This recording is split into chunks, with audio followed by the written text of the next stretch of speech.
네, 6월 3일 조기 대선을 앞두고 분주하게 돌아가는 정치권의 이슈를 정리해 보겠습니다. 정치인생톡 오늘은 김우영 더불어민주당 의원님 나와 계십니다. 안녕하세요. 안녕하세요. 네, 아니 굉장히 조목조목 날카롭게 질문하시는 모습이 인상 깊습니다.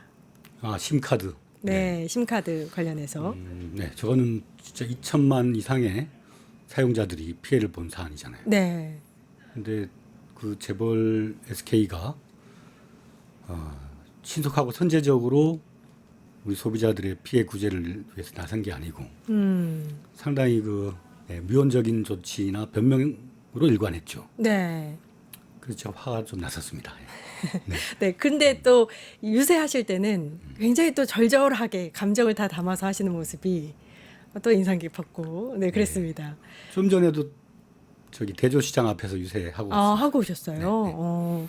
현장에서 유세하시는 모습을 요즘에 이제 많이 볼 수 있는데, 네, 네. 그 현장의 그 반응은 어떤지 좀 궁금해요. 이렇게 유심히 듣습니다. 그리고 표시를 해요. 어, 그리고 또 반대 측도 표현하기 시작했습니다. 어떻게 표현하나요? X. 아, 오. 그리고 일부는 손가락질을 합니다. 어, 그래서 제가 그분들하고는 그 자리에서 바로 얘기를 해요. 헌법을 붕괴시킨 그런 세력을 옹호하는 주권자는 주권자의 자격이 없다. 네. 그 방금 말씀하신 이 주제가 바로 첫 번째 주제인데, 예. 이재명 대 김문수의 대격돌에서 첫 번째 질문 드리고 싶은 게 이재명 대선 후보가 내란 사태 엄격 심판 이 워딩을 들고 나왔습니다. 그러니까 이번 대선의 주요한 핵심 과제 중에 하나가 내란 심판이다 이렇게 얘기하는 거고 많은 분들이 지금 사실 잊어버린 것 같고 특히 범보수 진영은 지금 조기 대선을 왜 하는가를 아예 모르는 듯한 그런 모습이거든요. 어떻게 보세요? 네, 우리 이재명 후보는 이제부터 진짜 대한민국, 진짜 프레임을 걸었죠. 네, 김문수가 거기에 말려 들어왔어요. 네, 자기가 진짜 대한민국이라고. 그러면서 또 어제 TV 토론에서는 가짜 논쟁을 해왔지 그렇죠. 않습니까? 진짜 가짜 하면서 원래 이제 그런 캐치프레이즈가 논쟁적이어야만 효과가 있다. 네, 그래서 사실 그 진짜 대한민국이라는 카피는 그 진짜 논쟁을 유발하기 위한 의도였는데 그동안 반대편 세력들이 전혀 반응하지 않았었어요. 네, 근데 드디어 이제 그들이 반응하기 시작했습니다. 대한민국이 진짜 대한민국인 거는 모든 권력이 국민에서 나온다. 그러니까 보통의 평범한 시민이냐 소수의 기득권자냐. 소수의 기득권자가 가짜 대한민국이고. 그렇죠. 그렇죠. 네, 그다음에 헌법을 지키는 사람. 그 헌법 위에 군림하는 사람이 가짜고 헌법을 지키는 사람들이 진짜인 거죠. 네, 네. 상식과 공정한 균형 감각을 가진 것이 진짜 대한민국이고 극단의 사상, 주술이나 미신에 입각한 극단주의에 빠진 사람들이 가짜 대한민국이죠. 네, 이렇게 분명하게 대한민국은 진짜와 가짜가 대결하고 있는 겁니다. 가짜의 핵심이 바로 내란 세력이고 윤석열, 김건희, 김문수 등이죠. 가짜의 핵심이 내란 세력이다 이렇게 말씀해 주셨는데 사실 이제 어제 TV 토론에서 이 진짜 가짜 워딩이 나오면서 또 논란이 되고 있어요. 그러면서 또 김문수 후보가 이재명 후보를 공격하는 수단으로 법카 이 사건을 꺼내 들면서 유죄라고 언급을 했는데 사실 이건 제대로 재판 한번 하지 못했던 사건에 대해서 유죄라고 언급하는 것 자체가 사실 문제가 되지 않을까요? 그러니까 김문수는 윤석열의 마른 버전이다. 저는 그렇게 보거든요. 말랐잖아요. 네. 사고 구조는 공감 능력 제로, 공격적이고 지배적이고 갑질 그 자체고. 그렇기 때문에 그 법카 사건은 작년 11월에 6번째 기소된 사건입니다. 네. 그리고 윤석열이 더 이상 뭐 대장동, 쌍방울, 성남FC 다양한 이슈를 건드렸지만 거의 진실은 이재명과 무관한 그들이 조작한 사건이었다는 것이 거의 이제 3년 동안 드러난 거 아닙니까? 네. 거기에다가 이제 소위 경기도지사 시절의 법인카드 사용. 그거는 김문수도 경기도지사 시절에 음. 언론 보도를 보니까 양주 60병 오. 그런 거를 무슨 행사에 법인카드를 쓰고 근데 우리 이재명 후보의 그 법인카드 사용 내역은 대부분 그 코로나 때 공개적으로 그 회의실이나 이런 걸 운영하기 어려울 때 그럼에도 예. 불구하고 방역 정책이라든가 시민들의 삶을 지켜야 되기 때문에 회의 같은 걸 할 때 공간에 뭐 샌드위치라든가 뭐 그런 것들입니다 이게. 그리고 그 법인카드 사용을 그 공공기관의 장이 하는 거지 않습니까? 그거는 주로 총무과나 비서실 그런 데서 이제 갖춰진 매뉴얼에 따라서 하는 거예요. 네.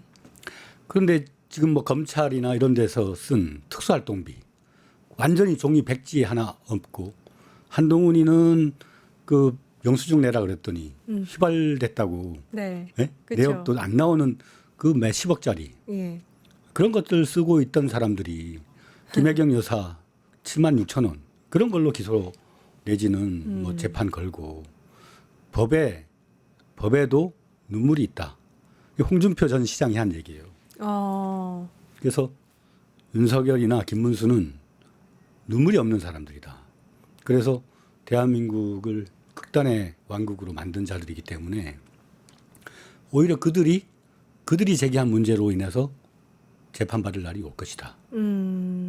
홍준표 전 대구시장 이야기도 하셨는데 아마 국힘 대선 후보 경선 과정에서도 무리한 기소 이야기를 제기하기도 하셨고 어제 이재명 후보도 이 모든 건 김 후보가 속한 정권에서 아무런 이제 증거 없이 조작해서 기소한 것이다 이렇게 반박하기도 했습니다. 어제 TV 토론에서 정말 네거티브가 난무했었는데 이 기소만 되고 결과도 안 나온 사건을 유죄라고 하는가 하면 이 김문수 후보가 이 후보의 형수 욕설 사건까지 들고 나왔는데 사실 이거는 많은 분들이 이미 이게 어떤 사건이고 어떻게 이루어졌는지를 이미 다 이야기를 들었기 때문에 좀 피로도가 있었다. 그리고 가정사를 공격하는 게 맞느냐 뭐 이런 얘기도 있었어요. 제가 아까 극단의 세력들이라고 얘기를 했지 않습니까? 이제 보수가 존립하지 않고 있고 지금 다 극우화됐습니다. 네. 그 극우의 대표가 이제 김문수고 김문수의 뒤에는 정광훈과 같은 사이비 교주가 있고 네. 윤석열, 김건희가 여전히 김문수를 쥐락펴락하고 있지 않습니까? 뭐 호통치는 전화도 했다는데 나이도 김문수가 훨 많은데 네. 윤석열한테 호통받는 그런 대통령 후보입니다. 그 사람은 경기도지사 시절에 잘 아시죠? 나 김문수인데. 그렇죠. 119에 전화해서 관등 성명을 대라고 하면서 바쁜 119 소방대원들한테 전화해가지고 나 김문수인데. 네. 자네 이름 뭔가? 네. 거기다가 저 코로나 방역 위반으로 그 현장에서 체포되어 가는 어떤 사람의 옆에 서 있으면서 경찰이 수사에 협조를 요청을 하니까 나 삼선 의원이야. 너 뭐야? 국가의 공권력을 집행하는 사람들에게 개인 김문수의 그 사적인 그 갑질을 했던 그러니까요. 사람이 바로 김문수입니다. 네. 그 사람이 지금 대선판을 난장판으로 지금 끌고 가려고 하는 거죠. 네. 거기에 우리 이재명 후보는 국가의 위기 시기에 중요한 거는 빨리 내란을 종식하고 대한민국의 진짜 진면목을 다시 한번 보여주자. 국민들과 통합하고 소통하자. 그걸 호소하려고 하는데 자꾸 옆에 끼어들어 가지고 해방을 놓고 뭐 제대로 된 의지도 안 보이는 노역 아닌가 그런 생각이 듭니다. 아까 이제 극우 세력 전광훈 목사 이야기도 했는데 사실 김문수 후보가 전광훈 목사와 굉장히 좀 특수 관계라는 거는 알려진 사실이고 이 세력하고 단절하지 못하는 것도 지금 사실이에요. 인정할 수밖에 없는 사실이고 어제 TV 토론에서 전광훈 목사가 감옥에 갔을 때 눈물 흘리는 이것에 대한 이야기도 나왔었단 말이에요. 이 부분은 네, 어떻게 보세요? 그러니까 김문수 본인이 기억 능력이나 인지 능력에 좀 문제가 있는 것 같습니다. 본인이 그 눈물 흘리는 장면이 저도 봤거든요. 저도 봤습니다. 쇼츠에서. 정강훈 목사가 아마 그게 무슨 법 위반인지는 모르겠는데 네. 집시법인지 방역법인지 네. 이제 곧 그 감옥에 가는 상황인데 거기에 나와서 이제 소위 그 뭐죠? 그 교회에서 하는 신앙 고백 네. 그런 걸 하면서 정강훈 목사가 감옥에 간다면 하면서 울먹거렸어요. 네. 그래서 정강훈 목사가 울지 말라고 울지 마. 네, 그랬죠. 네, 마치 아주 순결한 교주를 믿는 그런 선한 양과 같은 그런 눈빛으로 정광훈을 대한 걸 보고 야 김문수도 참 여간하다는 생각을 네. 했습니다. 어제 사실 너무 많은 이제 이런 발언들이 나와서 하나하나 짚고 있는데 네. 꼭 짚어보고 또 싶은 게 이제 이석기 전 의원의 통합진보당 후에 논란 이 부분도 사실 작심하고 나온 것 같아요. 그러니까 이재명 후보가 진보당과 연합 공천을 했다. 그래서 뭐 이제 색깔론도 가지고 나왔단 말이에요. 이건 어떻게 보셨어요? 일단은 국민의힘이 이석기를 비난하고자 한다면 내란 선동 내지는 동조 혐의로 그 위헌 정당 심판 대상에 올라야 됩니다. 그들은 윤석열의 내란 행위에 명백히 동조 행위를 했고 그때 내란의 밤 때 윤석열의 통화 목록이 일부 나왔지 않습니까? 네. 나경원, 추경호. 그렇죠. 국힘 지도부가 다수 포함되어 있었습니다. 그때 그 추경호가 국회로 들어가려고 하는 일부 국민의힘 의원들을 당사로 그쪽으로 유도를 했지 않습니까? 네. 그때 통화를 했어요. 예. 그 얘기는 계엄 해제 권한을 갖고 있는 국회의 권한, 의결권, 그걸 방해하려는 목적이 분명합니다. 네. 네. 그러니까 그들은 내란의 밤에 가담을 했고 또 그 전후에 대통령실에 오가면서 대통령의 지시 명령 하달 받아가지고 철저히 이행했다. 네. 저는 그렇게 보거든요. 네. 그 자들이 지금 권영세, 권성동 네. 그런 사람들이 국민의힘의 당권을 쥐고 있었고 예.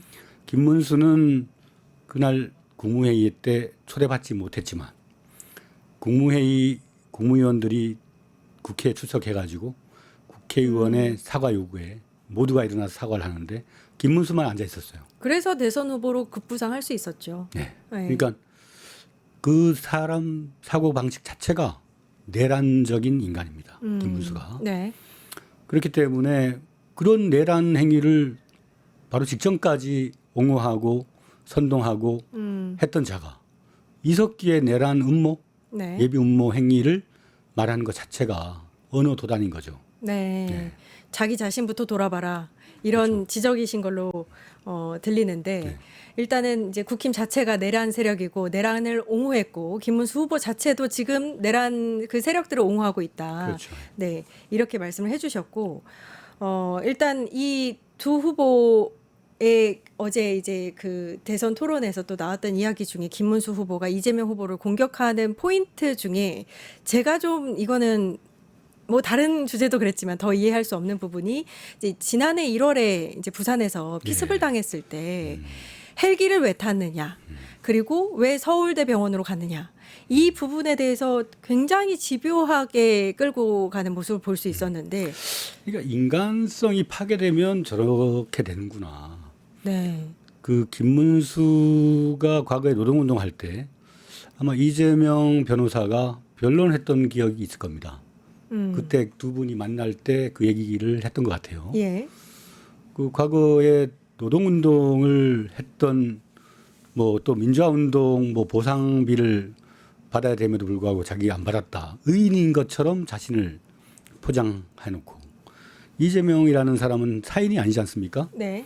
지난 대선에서 1,600만 표를 얻은 국민의 절반에 가까운 지지를 받은 야당 대표예요. 네. 그분이 테러를 당해서 경정맥에 67%의 손실이 있었고 그 2mm의 차이로 이 동맥과 벗어났습니다. 예. 그거는 이제 와이셔츠 옷깃의 그 두께 때문에 네. 그 테러범이 저런 고도의 훈련을 받았다고 보는데 자기 체중을 온전히 실어서 한 번에 성공을 시킨 테러거든요.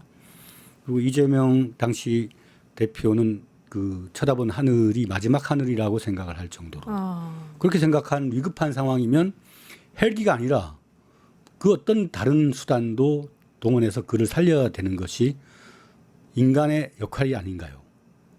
그렇죠?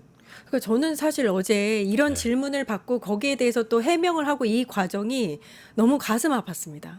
그 우리 이재명 대표, 그 이재명 후보가 본인 얘기를 잘 못하는 사람이에요. 아. 이렇게 보면 충분히 아니 사람이 죽을 상황인데 어떻게 그렇게 얘기하십니까? 라고 저라면 말을 화냈을 거예요. 해야 되죠. 말 네. 그렇게 안 하더라고요.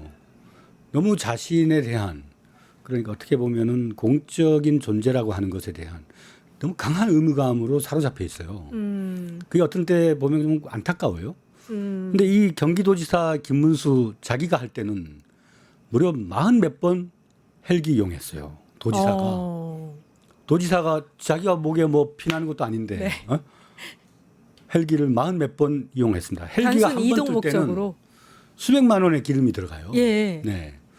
그래놓고는 사람이 목숨이 경각에 달려서 그분의 어떤 안위를 가장 우선 생각하는 가족들의 요청에 따라서 서울로 이송을 했고 헬기가 동원됐는데 그걸 놓고 황제 헬기 어쩌고 하는 거는 정말 인간 쓰레기들이나 하는 예, 전 그 윤석열과 마른 윤석열, 김문수가 똑같은 놈들이다. 윤석열이나 다름없다. 예, 그러니까 이해가 될 수 없는 게 그러니까요. 정치적으로 경쟁하는 사이지 죽고 사는 원수가 아니잖아요. 네. 근데 거기에 군대를 보내요. 국회에. 네. 그리고 그 군대를 보낸 그 대통령을 옹호하는 자가 그 당의 후보가 됩니다. 참 기가 막힐 일이죠. 그러니까요. 여기서 그러니까 성남의료원 얘기는 또 왜 나오는지. 그러니까 이런 거예요. 성남의료원 애써서 만들더니 거기는 왜 안 가고 서울대병원을 갔느냐. 이 생각을 하는 것 자체도 참 이해가 안 되지만. 졸렬을 하고, 예. 네, 졸렬하고. 비열하고, 네, 한심하고. 대선 후보 TV 토론이 어쩌다 수준이 이렇게 이미 이제 낮아졌는지. 그 잠재적으로 승리가 어렵다고 보는 것 같습니다. 예. 아마 그런 뭐 코너에 몰린 쥐가 고양이를 문다고 그냥 아무거나 물어보자 하는 그런 입장에서 나온 게 아닌가. 네. 나이도 있는 양반이. 이제 TV 토론이 총 3번이고 마지막 다음 주 화요일에 한 번 더 남았잖아요. 좀 품격 있는 TV 토론을 바라보고 두 번째 또 이재명과 이준석의 대결돌에 대해서도 한번 TV 토론을 분석을 해볼 텐데요. 이제 어제 이재명 후보가 이준석 후보에게 12상 비상계엄 해제 결의안 표결에 왜 안 나타났느냐. 그 당시에 이제 그 영상을 되짚어 보면 국회 정문 앞에서 이제 자기 비서진에게 좀 막말하면서 안 들어갑니다. 다른 의원들은 급해서 막 담을 넘고 난리가 났는데 이 후보는 안 들어갔어요. 이준석 후보는. 어떻게 보셨어요? 이때 그 어제 해명에서는 그러니까 뭐 젊은이는 보다 정의감에 투철하고 그렇죠. 그다음에 자기의 몸을 때로는 그 사리지 않으냐 하면서 정의를 위해서 뛰어나가는 것이 젊은 사람의 기본적인 그 덕성이라고 볼 수 있지 않습니까? 네. 근데 이준석에게서는 한 번도 그런 모습을 본 적이 없습니다. 자기 희생이라는 말은 자기 사전에 없다. 네. 네. 그러니까 그날 와서 언론에 자기를 노출시키고 막 왜 막는 거야 하면서 소리를 빽빽 치고 네. 그렇게 자기 증거를 남겨놓고 자기 안전을 도모한 거죠. 그렇죠. 그렇죠. 네. 그리고 만약에 헬기가 떴다 하면 실제 계엄군이 오는 거니까. 예. 그러면 그 계엄군들에 의해서 국회가 침탈당할 때 그 150 처음에는 한 150명 왔고 나중에 192명 왔습니다만 자기 동료 의원들이 다 끌려 나갈 수도 있는 그런 상황이었거든요. 그러면 자신도 그 대열에 함께 하는 것이 국회의원으로서의 기본 의무가 아니었나. 네. 근데 그런 자기 의무를 위반하면서 마치 자기의 역할은 할 만큼 했다. 그 안에 정적수가 찼으니까 나는 안 들어가도 된다. 그런 식의 그 기회주의적인 처신을 하는 사람이 어떻게 대한민국의 대통령이 되겠다고 나옵니까? 그러니까 저도 이 해명이 정말 이해가 안 됐는데 당시 의원님께서도 국회 본회의장 안에 계셨잖아요. 그럼 정말 급박한 상황이고 모든 대부분의 의원들은 이제 본회의장에 있었던 의원들은 반드시 빠르게 본회의장으로 들어가서 이 계엄안 해제의 의결에 참여를 해야 된다라고 생각하시고 가셨을 텐데 이준석 후보의 해명은 민주당 의원들과 소통을 했고 의결 정족수가 찼으니까 본인은 안 들어가도 된다고 생각했다. 저는 이 해명이 정말 이해가 안 갔습니다. 그러니까 제가 본 그 이준석은 뭐 상당히 그 두뇌 회전이 빠르고 언변도 좀 있고 네. 좀 뭐 또 젊은이들의 그 트렌드 그런 걸 좀 이해를 하고 그런 사람이긴데 너무 사람이 얍삽하다 그럴까? 얍삽하다. 전 뭐 천상천하 유아 독존에 해당되는 두 인간 중에 하나다. 하나는 누구죠? 한동훈이고. 네. 그 한동훈과 거의 뭐 뇌구조가 거의 비슷한 인간이 아닌가 보고 있습니다. 이준석이. 네. 비루님께서 댓글을 남겨주셨는데 저도 이 생각을 했었어요. 그러니까 이준석은 왜 밖에서 국회 인원 체크를 하느냐, 반대표가 나왔으면 어쩌려고 하느냐. 그러니까 저도 이 생각을 했어요. 그러니까 의결 정족수가 찼는데 그 안에서 반대표 때문에 해제안이 통과가 안 되면 어떡해요? 이런 생각을 저도 했거든요. 어제 해명은 저 정말 친구가 윤석열에 대한 두려움이 있었다고 봅니다. 이준석 네, 윤석열로부터 광포한 윤석열의 본 모습을 겪었지 않습니까? 그러니까 윤석열이 계엄을 일으켰다면 그가 어떤 식으로 나올 것이다라는 것을 직관적으로 알았을 거예요. 제일 먼저 알았을 겁니다. 비겁한데요. 네, 한동훈은 피해서 들어왔죠. 살려고. 네? 국회의원이 아님에도 불구하고 대응 방식만 달랐을 뿐. 한동훈은 우산 밑으로 이재명 우산 밑으로 들어와서 살아놓고는 이재명을 비방하고 있고 네. 이준석은 그 윤석열의 그 광포한 거에 넋이 나가서 아마 자기 생존을 모색해놓고 그리고 또 이재명을 비방을 해요. 뭐 피해 온 놈, 도망간 놈 다 이재명만 욕하면 다 자기 그 면책을 받을 수 있다고 생각하는 참 희한한 자들입니다. 이건 어떻게 보셨어요? 어제 이재명 후보가 이준석 후보한테 단일화 관련해서 이제 이 공방을 벌였는데 국민의힘과 단일화 거래를 하고 있다. 이런 이야기를 했단 말이에요. 어떻게 보세요? 그간의 행태로 봤을 때, 네. 그 이준석은 정의감을 가지고 국민이 요청하는 바대로 자기가 자기 헌신을 한 적이 없고 네. 오직 이익 추구형의 그 극치를 보여왔기 때문에 아마 이번 대선은 이준석이 자기가 판단하건대 국힘이나 그 소위 보수 진영이 이길 수 없는 선거라고 보고 있을 겁니다. 그러면 선거 이후에 당권, 선거 이후에 정치적 재편기의 주도성 그걸 놓고 다음을 노릴 가능성이 있어요. 네, 그러면서 이제 그 김문수를 발판 삼아서 다음을 기약하는 정치적 게임을 지금 하고 있다. 네. 그가 하고 있는 대부분의 정치적 언행은 그 마음의 단면이 100% 드러난 적이 한 번도 없습니다. 다 복선을 깔고 다음을 위한 지렛대로 활용을 하거나 트릭으로 이용을 하죠. 저는 어젠가요? 엊그제 기자회견을 했지 않습니까? 예, 그렇죠. 그 투표용지에 자기 이름이 반드시 들어갈 것이다. 네. 그 강조를 그렇게 하는 그 내용은 뭐냐? 더 내놔라 이겁니다. 더 내놔라. 그런 거를 우리는 간파를 하고 있고 거기에 따라서 이제 후보께서 아예 단정을 해버렸죠. 단일화 할 것 같다. 네. 그래서 만약에 단일화를 안 하면 뭐 그만이고 단일화를 하면 봐라. 너가 그동안 언행을 했지만 손바닥 뒤집듯이 뒤집을 사람 아니냐. 네. 뭐 전에 안철수도 안 그랬습니까? 자기 뭐 손가락을 자르겠다고 했나요? 그래놓고는 그 다음 날 합의했잖아요. 네, 그랬었죠. 뭐 다 한통속입니다. 저자들. 네. 그 어제 TV 토론 중에서 또 이제 이슈가 됐던 것 중에 이준석 후보가 이재명 후보에게 부정선거라고 이제 동조하지 않았느냐, 과거에. 라고 이야기한 게 있어요. 국정원의 댓글 사건에 대해서. 네. 그 2012년 대선 때 국정원이 댓글 공작했지 않습니까? 예.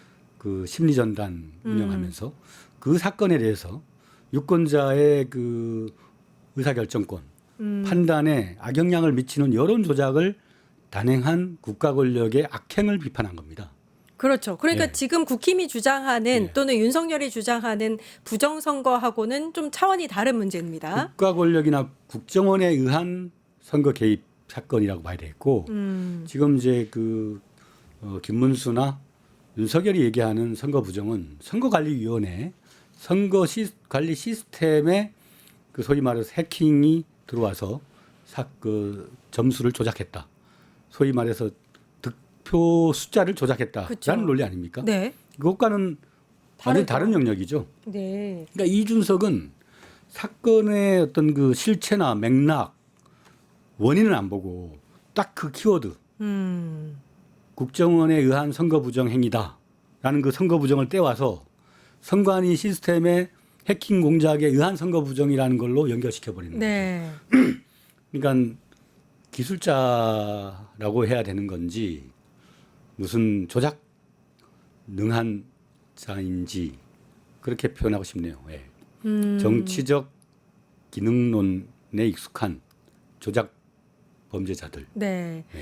그러나 우리 대한민국의 국민들이 그런 이렇게 얕은 수법에 속을 만한 분들은 아닌 본인이 것 같고. 여론조작의 대가인 명태균하고 지난 대선을 조작했지 않습니까? 네네. 자기 당대표 나왔을 때도 나경원 그 저기 네. 네. 그런 의혹이 지금 예. 불거지고 나경원 있고. 씨는 참 바보 같은 게 지난번에 윤석열에 의해서 김건희에 의해서 당대표 나오려고 하다가 팽당했죠. 네. 그 전에 서울시장 나왔다가 오세훈한테 여론조작, 명태균 여론조작으로 날아갔죠. 네. 이준석이하고 또 당대표 경선할 때도 명태균에 의해 또 날아갔죠. 나경원은 벌써 몇 번째입니까?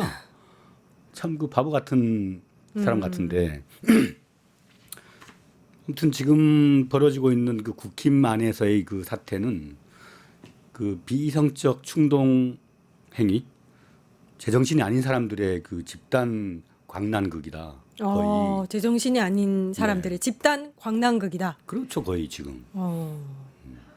한 가지 또 나왔던 사안 중에서 호텔 경제론이 또 나왔습니다. 그러니까 이준석 후보가 이재명 후보를 공격하는 포인트 중에 하나인데 호텔 경제론에 대해서 어제 일단 이재명 후보가 굉장히 적극적으로 방어를 했어요. 어떻게 보셨어요? 그 이재명 그 성남시장 시절부터 항상 나오는 정책이 주로는 지역 화폐, 네, 배당 정책, 네, 뭐 주빌리 은행이나 금융 취약자를 위한 여러 가지 배려 정책. 특히 그 경기도지사 할 때는 대한민국 문재인 정부가 고교 무상 교육 네, 그걸 가지고 왔는데 경기도에서 사람을 보냈어요. 그 돈을 지역 화폐로 지급하자고. 그러니까 이제 학교에다가 교납금을 내면 네, 그걸 이제 정부가 보조를 해줘요. 계좌 이체를 해줍니다 학부모한테. 네. 그렇게 하면 그 돈의 소비 효과가 없다, 승수 효과가 없다. 그러니까 지역 화폐로 줘서 반드시 지역에서 그걸 소비하도록 하자. 그러니까 거의 그 순환 경제에 대한 그렇죠. 엄청난 집착이 있어요. 왜냐하면 우리가 갖고 있는 재정은 한계가 있고, 그러나 우리나라의 자영업자 비중이 미국보다 2배가 높잖아요. 네, 자영업자들이 동네 지역 경제의 근간입니다. 그 사람들의 고충을 아니까 조금이라도 그분들한테 도움이 되는 정책을 펼치자 해서 소위 순환 경제 이론을 지역화폐론으로 이렇게 발전시킨 게 이재명, 소위 기본소득론자이기도 하죠. 예, 기본소득을 단지 어떤 그 파괴적 건설, 파괴적 기술 혁신주의자들이 노동자들의 저항을 줄이기 위해서 한 게 사실은 기본소득론이에요. 이건 보수의 정책입니다, 이게. 근데 이재명은 그 기본소득을 지역 경제의 순환용 카드로 더 업버전시킨 거예요. 그렇게 경제가 피가 돌면 호텔에 예약만 살짝 했다가 빼도 순환 효과가 있는데 네, 그러면 실제 지역 화폐를 투입한다거나 정부가 공공 지출을 통해서 경제의 순환 효과를 불러일으킨다면 상당한 효과가 있을 거다. 예, 라고 하는 걸 말하는 예시로 그 호텔 경제론을. 경제론을 얘기를 한 건데 그걸 가지고 또 사상권 뭐 사소한 그 단편적인 것만 가지고 그러니까 우화를 말을 했더니 다큐멘터리로 비난을 하는 받아치네. 거예요. 네네. 네. 바보 같은 인문적 상상력이나 감수성이 없는 거죠. 예. 네, 네. 그러니까 이게 지금 두 번의 TV 토론이 있었는데 이준석 후보에 대한 이야기로는 대부분 토론에 임하는 자세에 대한 이야기가 많아요. 나는 사석에서 만나거나 그러니까 같이 과방위를 하잖아요. 네네네. 또 제가 이제 작년에 우리 대표를 모시고 다니다 보면 천하람이나 저쪽 이준석이나 상당히 예의 있게 행동을 해요. 그런가요? 사석에서. 네. 그래 놓고는 이제 이런 TV 토론 같은 데서는 그 안티 이재명 표를 끌어모으기 위한 그냥 대놓고 이제 연극질을 하는 거죠. 그걸 전략이라고 표현을 하더라고요. 네네. 그 선수끼리 왜 그러냐, 뭐 충분히 그럴 수 있는 거 아니냐. 네. 이거 자체가 정치를 자기의 신념이나 가치로 하는 게 아니라 네. 기능으로 한다. 아, 그렇게 봐야 되겠죠. 정치를 연극처럼 여겨서는 안 될 것 때로는 같은데. 연극이 필요하죠. 네. 진심 어린 연극. 네. 지금은 국민들이 엄청난 위로를 받아야 할 때 아닙니까? 이 윤석열 자기가 양두구육해가지고 윤석열 끌어들여서 당선시켜 놓고 그러면 거기에 대한 책임이 있어야 될 거 아니에요. 네. 그러면 윤석열로부터 피해받은 국민들 죄송합니다. 제가 윤석열 잘못 봐가지고 끌어들인 장본인입니다. 반성하는 차원에서 앞으로 노력하겠습니다. 이래도 용서받기 어려운 자가 이제 이준석인데 네. 그 윤석열로부터 3년 동안 검사 200명 탈탈 동원해가지고 괴롭힘 당하고 죽을 뻔한 옆에 그 나이 든 상대당의 선배한테 예. 와 거의 와. 사태질하고 너무 자식이 말이야. 네. 어제 있었던 사회 분야 대선 후보 TV 토론에 대해서 더불어민주당 김유영 의원님과 아주 자세하게 분석을 해봤습니다. 지금까지 정치인 생톡이었고요. 김유영 의원님 감사합니다. 네, 감사합니다. 예, 저희는 정치하는 언니들로 바로 찾아뵙겠습니다. 뉴스토마토가 12.3 내란을 막아낸 시민영웅 1000명 찾기 프로젝트를 진행합니다. 내란을 막고 탄핵 소추를 이뤄낸 시민영웅 1000명을 찾아내 대한민국 민주주의의 역사로 기록하고 시상의 본보기로 삼음으로써 민주주의를 더 널리 확산하기 위한 프로젝트입니다. 이 과정에 직접 참여했거나 참여자를 추천해 주실 분들은 우측 제보하기 QR코드나 아래 메일로 추천 및 제보해 주세요. 많은 참여 바랍니다. 뉴스토마토와 함께해 주실 분들을 기다립니다.